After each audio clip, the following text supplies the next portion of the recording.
Cae la tarde y en un rincón de la ciudad, en un pequeño jardín, alguien cuenta una historia, reflexiona en voz baja o conversa, paseándose bajo los árboles.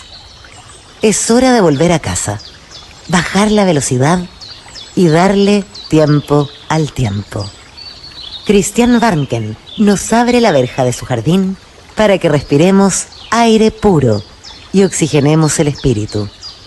En Pauta, aquí comienza Desde el Jardín. Una presentación de Vida Cámara, empresa de seguros de salud y vida de la Cámara Chilena de la Construcción. Y en sus 100 años, Fundación Irarrázaval. Lo esencial de toda exploración será volver al propio jardín y ver las cosas por primera vez, decía el poeta T.S. Eliot. Muy buenas tardes, queridos y queridas radiovidentes, en este día miércoles. Escuchan ustedes ahí el sonido de los queltehues y bandurrias en este sector precordillerano. Por ahí anda mi fiel Chucao en este jardín. Bienvenidos a mi jardín, que es también el jardín de ustedes. Tengo en mis manos un libro que atesoro, que son los diarios de un hombre que tenía un inmenso jardín que se llamaba Jasna Polaña, que era la casa familiar de campo donde Tolstoy encontraba verdaderamente su lugar de refugio, su amor a la tierra y su amor a los campesinos. Tengo los diarios de León Tolstoy, editados recientemente por Editorial Acantilado. Y quiero solamente compartir con ustedes un pedacito de estos diarios. Estamos hablando del año 1895. Últimamente siento muy cerca la muerte. Tengo la impresión de que la vida material pende de un hilo y de que muy pronto ese hilo se romperá. Me acostumbro cada vez más a esta situación y comienzo a sentir no el placer, pero sí el interés de la espera, de la esperanza, como me sucede con el desarrollo de esta vida, afirma León Tolstoy en el año 1895, un día 7 de septiembre, en Jasna Polaña. Tolstoy es un coloso, es un escritor que a muchas personas o lectores comunes y corrientes de hoy, porque antes estas grandes novelas de gran extensión, como son las novelas de Tolstoy, se leían con bastante naturalidad en las generaciones anteriores. No había la distracción de los medios digitales que nos fragmentan, no nos damos cuenta de eso, y nos quitan los tiempos que requiere la gran novela. Pero a veces es muy importante tener un buen guía para llegar a escritores como Tolstoy. Y una vez que el guía te enrumba, como dicen en el campo, te acerca al autor, te hace vencer ese temor inicial, esa autoinhibición, tú te lanzas ahí, ya entras, y entrar en Tolstoy y entrar en un universo increíble, colosal, gigantesco. Tengo en mis manos, vamos a hablar de esto, ya les voy a presentar a ese guía excepcional para llegar a Tolstoy. Bueno, este autor del que se escribieron varias biografías, por ejemplo, tengo una en francés, Tolstoy, Los Pasos del Ogro, así lo llamó a la autora Christiane Rancé, a Tolstoy. Tengo también este precioso libro, La vida de Tolstoy, que es un clásico de Román Rolón. En fin, está el libro de Steiner. Y aquí en Chile tenemos un lector, un buen lector. Un profesor de literatura es ante todo, tiene que ser un buen lector, es poeta, traductor y amigo del jardín. Él es Armando Roa y él va a realizar un taller que comienza la próxima semana y que recomiendo de verdad vivamente, un taller apasionante que se llama León Tolstoy, pensador y novelista, un taller de 3 sesiones, 19, 26 de julio y 2 de agosto a las 19:30. Las inscripciones las pueden hacer en Talleres de Bolsillo. Querido Armando, qué gusto de tenerte aquí en mi propia y chiquitita Jasna Polaña. Querido Cristian, un gusto de saludarte y un gusto de estar nuevamente en tu jardín, compartiendo tantos intereses comunes, ¿no? Así que qué rico estar nuevamente contigo. Oye, leo el programa de tu taller y la verdad es que dan ganas de entrar al tiro y de sumergirse en Tolstoy. Yo creo que estos tiempos de pandemia han mostrado que la lectura es uno de los grandes refugios, y ahí es la oportunidad de volver a los grandes autores. Bueno, tú vas a verlo a Tolstoy como pensador, como novelista, vas a analizar dos de sus obras más emblemáticas y fascinantes, La muerte de Iván Ilich, que es un relato más breve, y La guerra y la paz, que es un fresco histórico, épico, colosal, ¿no? A ver, lo primero que me gustaría que me dijeras tu relación con Tolstoy, tu impresión como lector. Háblame de eso, Armando. Mira, a ver, mi relación con Tolstoy forma parte de una relación para mí muy importante, formativa, con la literatura rusa. Yo sé que a mí se me asocia más con la literatura inglesa, norteamericana, por las traducciones, pero la verdad es que la literatura rusa, particularmente en mi adolescencia, en la época de la universidad, yo diría que fue muy decisiva, fue una formación no solo de un punto de vista literario, sino yo diría una formación para poder mirar la complejidad del ser humano, que fue notable. Creo que los autores rusos, los grandes, como Dostoyevsky, como Tolstoy, tomando algo que decía Luigi Pareison, ¿no? Un estudioso de estos autores, son novelas donde no solo hay personajes, son también juegos de conciencias, de ideas. Y en el caso de Tolstoy, bueno, también lo es de Dostoyevsky, hay una serie de personajes que son muy entrañables. Son autores muy extensos, y bueno, lo que yo al menos pretendo hacer en el taller es hacer un mapa básico de lectura de Tolstoy, que nunca va a ser suficiente, pero me quise tomar de tres momentos de Tolstoy, dos momentos basados propiamente en lo literario, que son La muerte de Iván Ilich y la guerra y la paz, y un primer momento que creo que es muy interesante, que es para situar el pensamiento de Tolstoy, un pensamiento que en algún momento, ¿no?, se formó un poco un lugar común, ¿no?, que decía que Tolstoy era un gran novelista, pero un pensador más o menos débil. La verdad es que eso está lejos de ser así. Y a mí me interesó mucho leer los escritos, por ejemplo, los textos de los comentarios al Evangelio, los diarios de Tolstoy.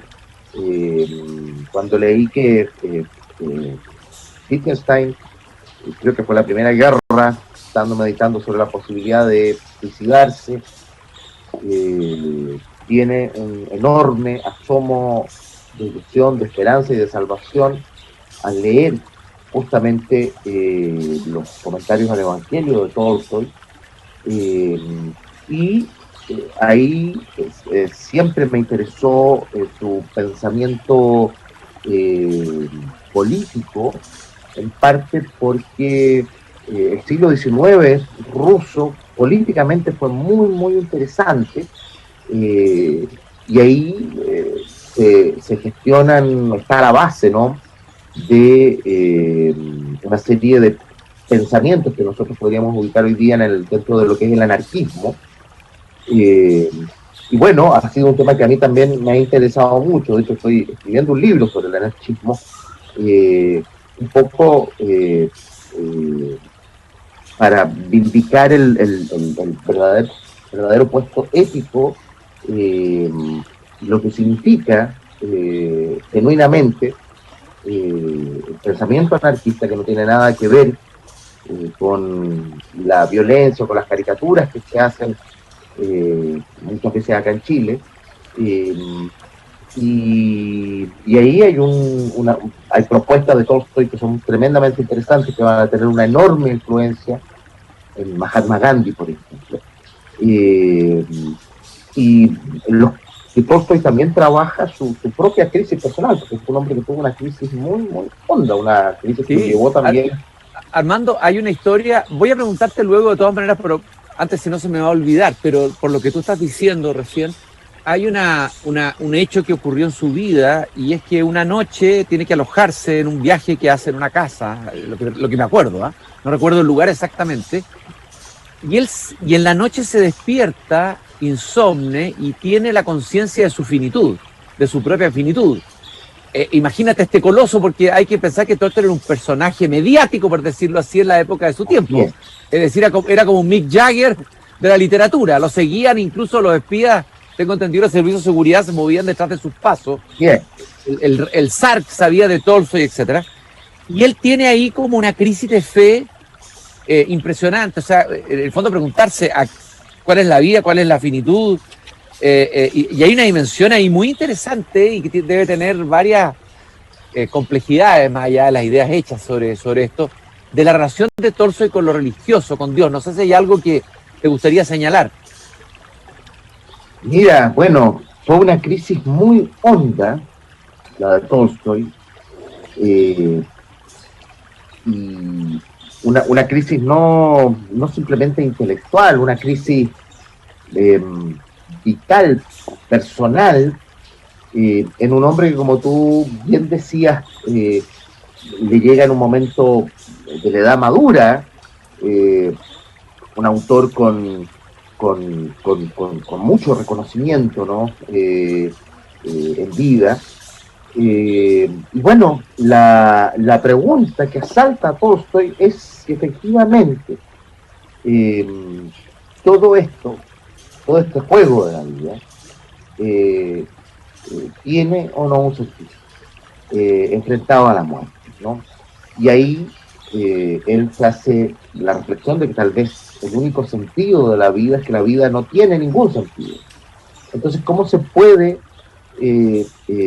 trascender más allá de esta, ¿cómo decírtelo?, de esta sensación de horror, de que el hombre finalmente es pasto de gusano? Gran parte de ese conflicto es un conflicto que él lo muestra en uno de los personajes de La Guerra y la Paz, que es Pierre Besujo, que es un maravilloso personaje. Y bueno, Tolstoy efectivamente llega a un momento muy límite de su vida, y ahí asoma la dimensión religiosa de Tolstoy, pero en una dimensión muy bonita de buscar la trascendencia no en un más allá, sino de ver la trascendencia de manera inmanente a través de la entrega al otro. Y ahí se acentúa este Tolstoy social, un Tolstoy que comienza a interesarse en los problemas de su tiempo, no solo los problemas políticos, también en los problemas educativos, ¿no? Es un dato poco conocido de que Tolstoy fue profesor, y fue un profesor que se rebeló contra las formas educativas que había en su tiempo, y que no eran, querido, que están muy distintas. A él le gustaba enseñarle a los niños, sobre todo a leer. Oye, Armando, y de hecho también es poco conocido en esa dimensión que tú estás diciendo, tan interesante, que él escribía relatos para niños, escribió relatos para jóvenes, relatos cortos, como por ejemplo en esta bella edición nórdica, si alguien quiere buscarlo, ¿Cuánta tierra necesita un hombre? Que tiene que ver con la propiedad de la tierra, el sentido de la tierra, del tener también. Según Joyce, este es el mejor relato que se ha escrito nunca, y así como este hay varios, cuentos que Tolstoy escribía. Qué bonita esa dimensión de él, de preocuparse por su pueblo, de genuinamente y de la dimensión de profesor que tú estás contando, de escribir para la gente. Hay un acto de amor ahí muy profundo, ¿ah? No es un escritor encerrado en una torre de marfil. Exactamente, mira, de hecho, una de las virtudes para un lector de acercarse a Tolstoy es que, claro, Tolstoy tiene las grandes novelas que todos conocemos, Ana Karenina, La Guerra y la Paz, pero también trabaja textos más cortos, la muerte de Iván Illich. Es un maestro, efectivamente, de relatos para niños, donde ahí asoma el esfuerzo del Tolstoy pedagogo, y desde luego el género autobiográfico, ¿no? Los diarios que tú has comentado, en esa edición muy buena por lo demás de la editorial Acantilado, lo que es la confesión de Tolstoy, lo que es el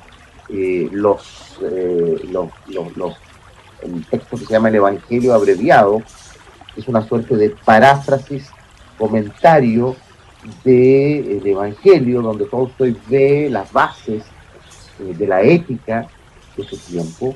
Y yo te diría que para él la experiencia del brindarse, ¿no?, a los demás, y de brindarse de manera muy genuina, repartió sus tierras, sus libros,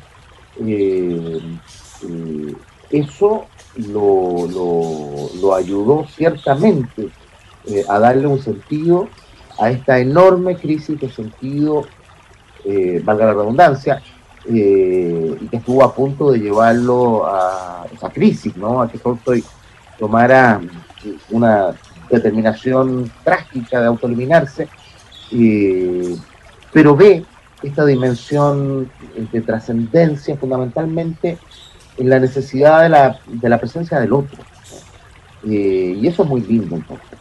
Estoy conversando con Armando Roa, poeta, traductor, profesor de literatura, que realizará un taller que parte la próxima semana, León Tolstoy, pensador y novelista, 3 sesiones, 19 y 26 de julio y 2 de agosto a las 19:30 horas, por Zoom. Las inscripciones son en talleresdebolsillo.cl. También les quiero recordar que nos acompaña Fundación Irarrázaval en sus 100 años.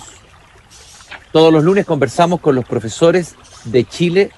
Fundación Irarrázaval celebra a los profesores de Chile. También este programa es presentado por Lucas, Seguro Complementario de Salud de Vidacámara.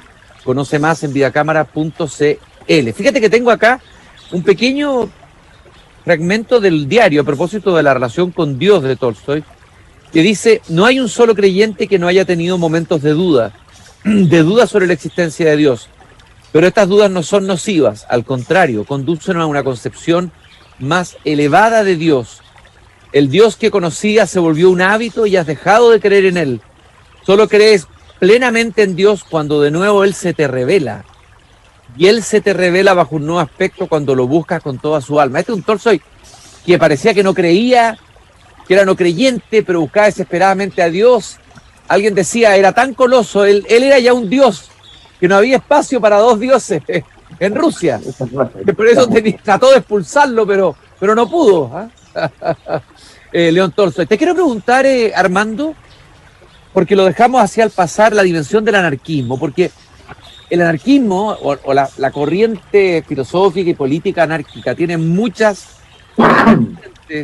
y Tolstoy presentaría una de ellas, incluso Gandhi, uno podría decir que hay un filón anarquista en Gandhi, pero sería interesante primero mostrar cuál es el anarquismo de Tolstoy, cuál vertiente es esa y cómo se diferencia de otras que hoy día están de moda, particularmente por estos lares. Bien lo sabes que vives en barrios donde los anarquistas han hecho de la suya. Sí, mira, es un tema bien interesante. Lo mismo lo del tema religioso. A ver, si uno pone en contexto lo que pasa en Rusia en el siglo XIX, y esto es válido no solo para Tolstoy, también para Dostoyevsky, para Turgenev, Rusia fue un país sometido a enormes tensiones entre quizás 2 bloques, 2 maneras de pensar. una sociedad que era rural, esencialmente rural, muy atrasada desde un punto de vista de lo que fue la revolución industrial en el resto del continente, particularmente en Alemania, en Inglaterra, con un gobierno autocrático, el gobierno del zar, con una inestabilidad social bastante marcada, y donde hay dos corrientes muy fuertes de pensamiento. Una que es, se le llama la corriente de los occidentalistas, ¿no? Que surge cuando, hacia la tercera década del siglo XIX, cuando los jóvenes, ¿no?, que participan en las guerras napoleónicas conocen el continente europeo y vuelven a Rusia y sienten que Rusia es un país campesino, atrasado, y comienzan a traer las ideas, sobre todo las ideas de la Ilustración, y después las ideas de la filosofía alemana de esa época, una filosofía muy importante, Hegel, Schelling, y frente a esa juventud, a ese movimiento que podríamos llamarlo de un tinte progresista, aunque estos términos son bien odiosos, surge otra corriente, que es la corriente, los rusófilos, los eslavófilos, que ven la importancia de hacer cambios sociales profundos, ¿no? Pero dentro de lo que es el contexto de las grandes tradiciones de la cultura rusa, con un gran respeto por lo que es el mundo campesino, por lo que es el sentido religioso del pueblo ruso. Ahí hay una figura que es muy, muy importante, que es Herzen, Alexander Herzen, y él va a vindicar un concepto que va a tener mucha influencia en el anarquismo ruso, para entender el anarquismo ruso, que es la idea de la comuna rural rusa, que se le llamaba la Obshina. La comuna rural era algo que se daba naturalmente en muchos sectores del mundo del campesinado, ¿no? Era una especie de propiedad colectiva con reparto equitativo de la tierra, y donde cada cual se alimentaba del fruto de su trabajo. Y esto, que parte como una especie de experimento, ¿no? Similar un poco a lo que podrían ser los kibbutz en Israel,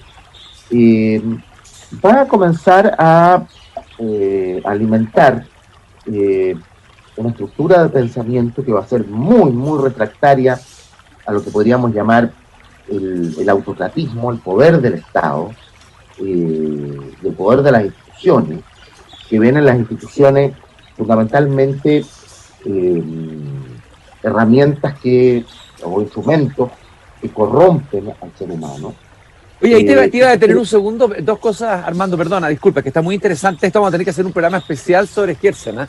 Un pensador muy clave, que habría que volver a él.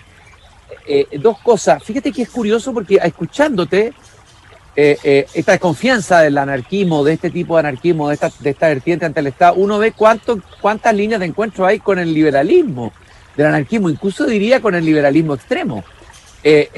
Uno podría encontrar ciertos elementos, esa desconfianza hacia el Estado, por ejemplo, que es lo que diferencia a un anarquista, por ejemplo, de un comunista, que hay una diferencia ahí radical.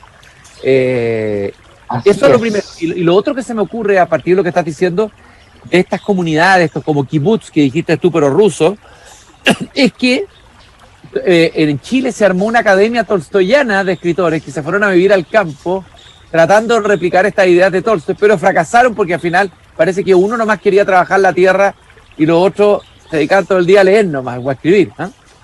Bueno, claro, fue la famosa colonia tolstoyana. De hecho, qué bueno que lo recuerde. Para los lectores, los auditores del programa, recomendarles un libro precioso de Fernando Santibán, que se llama Memorias de un Tolstoyano, Sí. El pensamiento de Tolstoy tuvo mucha influencia también en Chile, y eso lo podemos recoger en algún momento en nuestros escritores. Hay, por ejemplo, otro tolstoyano que era Ernesto Montenegro, que fue el que tradujo a Fogó, que era otro anarquista, famoso, gran anarquista norteamericano. En el caso, a ver, del anarquismo ruso, hay distintas llamémoslo así, líneas, ¿no? Probablemente la base del pensamiento anarquista está en la Rusia de esta época, con Bakunin, con Kropotkin y con Tolstoy. Curiosamente, estos tres anarquistas son de hombres que vienen de la nobleza, que son testigos privilegiados de primera mano de los abusos, de las injusticias brutales que se cometían,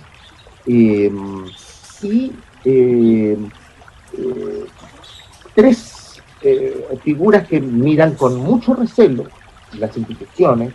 ¿Por qué? En algún sentido porque claman un orden, y aquí hay una influencia fuerte de Rousseau, un orden, por así decirlo, que siga, a ver, el hombre puesto en su genuino curso va a poder lograr entenderse. Son las instituciones y el poder los que lo corrompen. Estoy un poco sintetizando.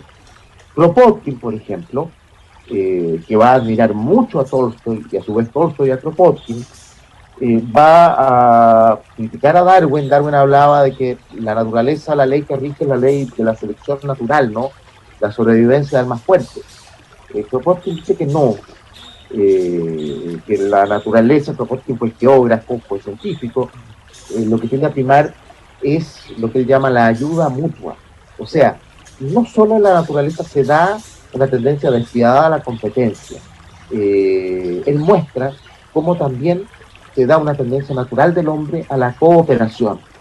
Oye, Armando, el tema está fascinante, pero nos va a comer toda la conversación, lamentablemente, por el tiempo. Vamos a tener que hacer un programa especial contigo de anarquismo, uno especial vamos a tener que hacer, con sus dimensiones filosóficas. Ya te dejo invitado para eso, porque creo que es un tema extremadamente relevante, porque hay que entrar en las profundidades de verdad, en las raíces genuinas del verdadero o del anarquismo con más dimensión espiritual, diría yo, y política. En todo caso, decirte que lo más original de Tolstoy, y con esto cierro, es la idea de que el anarquismo no es sinónimo de ateísmo, muy por el contrario, una presencia fuerte entre un anarquismo, misticismo y religión, en este caso el cristianismo y el cristianismo evangélico, ¿no?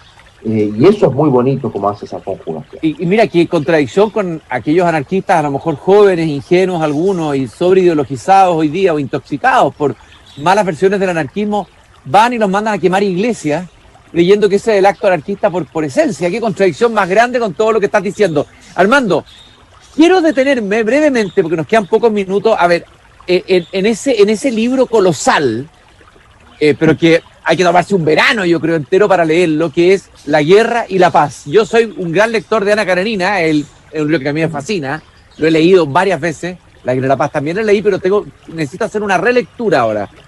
Y ahí me gustaría que nos dieras dos pistas, o de qué vas a abordar en tu taller, el taller que va a parte la próxima semana sobre Tolstoy. Ustedes pueden inscribirse, ya los dije recién, en talleresdebolsillo.cl, el taller que hará Armando Roa sobre la obra literaria y el pensamiento de Tolstoy. A ver, algunas pistas de La guerra y la paz, Armando, para el lector que parte así solo a enfrentarse a esa catedral de la literatura. Mira, aparentemente es un relato que ocurre en medio de las guerras napoleónicas, ¿no? Entre Francia y Rusia, a comienzos del siglo XIX. Pero detrás de esa guerra está la vida de personajes, encuentros y desencuentros, de personajes que son muy decisivos en Tolstoy.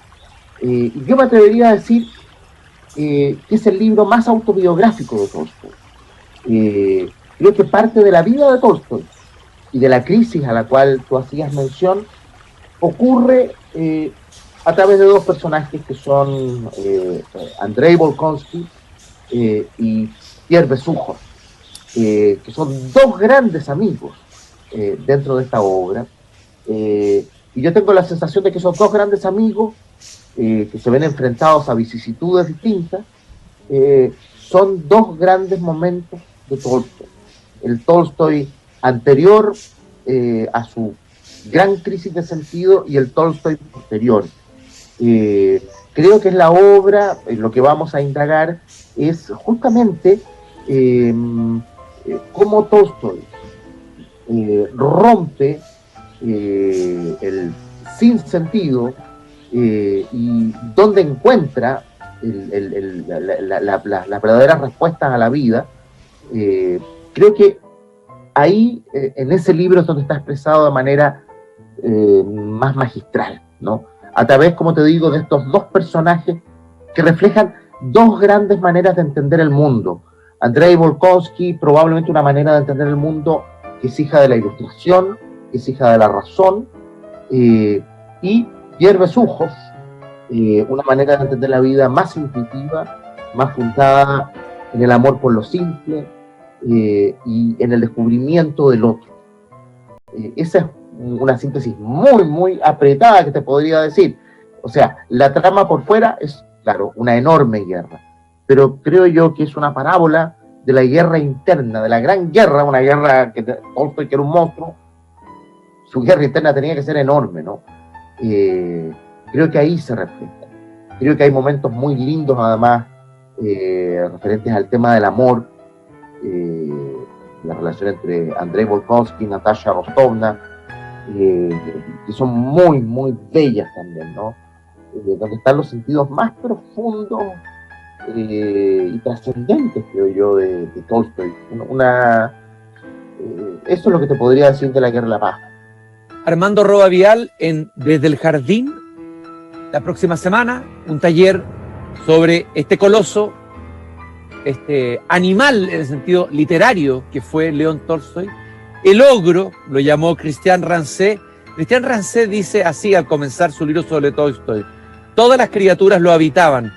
Era la naturaleza, pero también el caballo que va a morir, el ruiseñor en la noche de verano, la joven mujer exaltada por el amor, el burgués que agoniza, la mujer adúltera en la ebriedad de su caída, el marido abismado por el celo, la liebre en los campos. Ese era León Tolstoy. Querido Armando, muchas gracias por este fascinante paseo. Acuérdate que me debes un programa sobre anarquismo y otras hierbas, la vamos a hacer un poquito más adelante. Y te deseo mucho éxito en este taller que comienza. Zoom permite esto, que los lectores se reencuentren con las fuentes, guiados por buenos profesores, en este caso por un gran profesor de literatura como es Armando Roa. Te mando un abrazo muy grande, Armando. Yo te agradezco mucho la invitación, feliz de haber estado en tu jardín. Fuerza y que siga todo el trabajo tan importante que hace por la cultura en este país. Así que mucha suerte en todo eso, Cristian. Lo mismo para ti. Un abrazo grande para ti.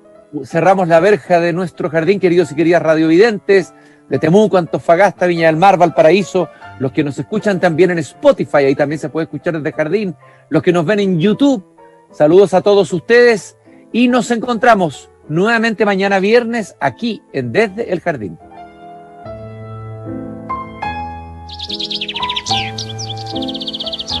Es hora de cerrar la verja de madera del jardín, pero Christian Warnken la volverá a abrir todos los días de lunes a viernes a las 20 horas en Radio Pauta, cuando comience de nuevo Desde el Jardín. Una presentación de Vida Cámara, empresa de seguros de salud y vida de la Cámara Chilena de la Construcción, y en sus 100 años, Fundación Irarrázaval.